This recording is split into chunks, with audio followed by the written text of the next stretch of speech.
عسلامة ومرحبا بكم في قناتي MKM صباح. شنو أحوالكم؟ إن شاء الله تكونوا بألف خير يا ربي. فيديو جديد وجبت لكم فيه وصفة جاتو تنجم تعملوها لعيد الميلاد، تنجموا تعملوها في سهرياتكم. حاجة سهلة وبسيطة وتتحصلوا على نتيجة مزيانة برشا وخاصة بنينة في المذاق. مكونات متوفرة في الدار، حصيلوا عملتها مذاق الشوكولا والنسكافيه، والحقيقة نكهة الشوكولا هي اللي طاغية بحكم حتى الجينواز عملتها شوكولا. دونك شوفوا ما شاء الله كيفاش الطبقات مستويين مع بعضهم، والكريمه كيفاش هكا شاده روحها. حصيلوا نودكم ولا نشهيكم.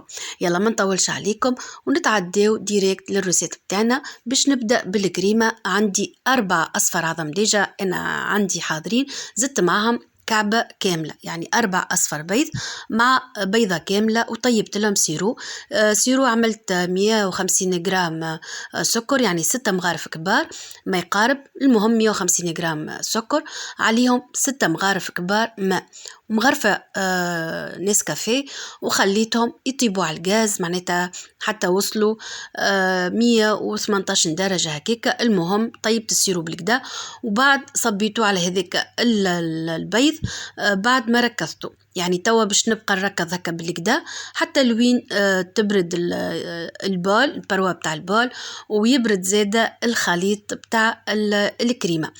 دونك انو فوا برد باش نزيد معهم توا 200 جرام زبده. انا استعملت مرجرين، اذا عندكم زبده يكون خير على خير. دونك باش نزيد هكايا بالطرف معناتها كيما العاده، نزيد كل مره هكا مغرفه زبده ونركض بالكدا، وما نزيد المغرفة الثانية إلا ما تكون الزبدة الأولى سي بون اندمجت في الخليط بتاعنا. دونك نكملوا 200 جرام كاملة حتى نتحصلوا على هكا قوام تاع كريمة شدد روحه وعقد.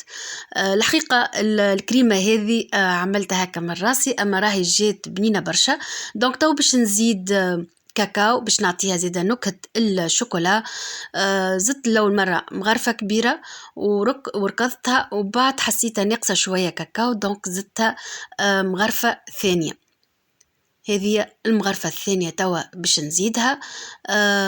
والذوق يرجع ليكم، تنجموا تحطوا الكاكاو قد ما تحبوا. دونك نكمل نركض وتكون عندي حاضرة الكريمة سي بون توا.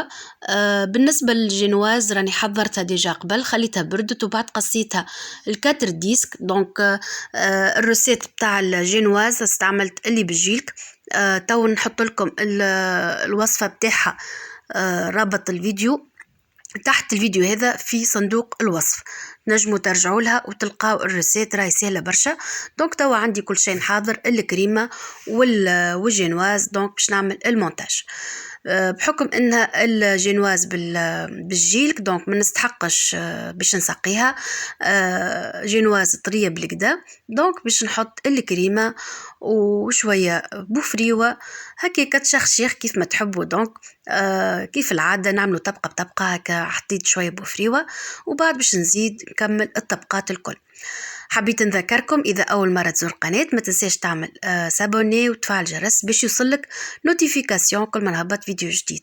دونك باش نكمل هكا المونتاج بتاعي كامل. بالنسبة للزينة راني استعملت زينة سهلة، حاجة بسيطة باللي متوفر عندي في الدار، ما كثرتش روحي وما كلفتش روحي في القطوة هذه. دونك استعملت اللي عندي موجود في الدار. دونك بحاجات بسيطة نجموا نفرحوا العائلة. عندي برشا وصفات بتاع قطوات عيد ميلاد في القناة، نجموا ترجعوا لهم، وإلا تو نحط الرابط بتاعهم أسفل الفيديو في صندوق الوصف. دونك استويت الكريمة بتاعي بالكدا، وباش عندي هكايا هذه توسعية حطيتها فريجدير شوية، وتوا عندي هذه بوفريوة مهروشة باش نحط في الجناب. دونك ندور الجناب الكل بهذيك البوفريوة هكا. هاو مبقالي كان نزينها من الفوق، عملت شوية شوكولا وعملت شوية كراميل سكر وعملته هكايا خيوط وكعبات بوفريوة بالكراميل. هذه وصفتنا اليوم، وإن شاء الله نتلاقاو في فيديو آخر وصفة أخرى إن شاء الله.